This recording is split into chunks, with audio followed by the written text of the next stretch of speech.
So guys আজকে আমি আমার রুমটা দেখাচ্ছি। আজকে আমার রুমটা হচ্ছে তুই ছুঁই। সো এই রুমে আমি জাস্ট সারপ্রাইজ হয়ে গেছি, তোমরা আমার ব্লগে দেখতে পারবে, ইউটিউবে। জাস্ট দেখো রুমটার অবস্থা। আমি মানে পুরো একদম শক, কারণ আমি কখনো ভাবিনি যে সাজিকে এসে আমি এমন সারপ্রাইজ পাবো। আমার বার্থডে যেহেতু আর 3 দিন পর, সো এই যে happy birthday happy birthday happy birthday, এত সুন্দর করে সারপ্রাইজের জন্য থ্যাংক ইউ জান। আর হ্যাঁ, আমাদের এটা কি বলে, ব্যালকনিটা দেখাইনি। এই দেখো আমাদের এইবারে মানে ডে 2 এর বেলকনিতে আমরা হচ্ছে এই জিনিসটা পাইছি, যেখানে হচ্ছে খাটটা বিছাতে পারবো না, দেখি কিভাবে কি করা যায়। দেন একটা চেয়ার এন্ড হচ্ছে এই যে একটা দোলনা। তো অবশ্যই তোমরা কমেন্ট করে জানাবো আমার আজকের দিনের রুমটা কেমন হয়েছে এন্ড সারপ্রাইজটা কেমন হয়েছে। আর এখান থেকে বসে আমি এই ভিউ দেখবো।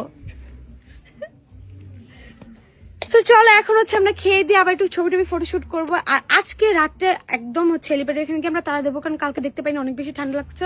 বাট আজকে আকাশে ছিলই না, গতকাল ছিল, মেবি ছিল না কালকে। এটা কিভাবে সম্ভব? সাজেকের আকাশে তারা থাকে না, এটা তো অসম্ভব। যে আজকে দেখবো যে সাজেকের আকাশে আরো কত তারা থাকে, কারণ আমাদের আগের বার অনেক অনেক অনেক তারা ছিল, আকাশটা একদম ফ্রেশ ছিল।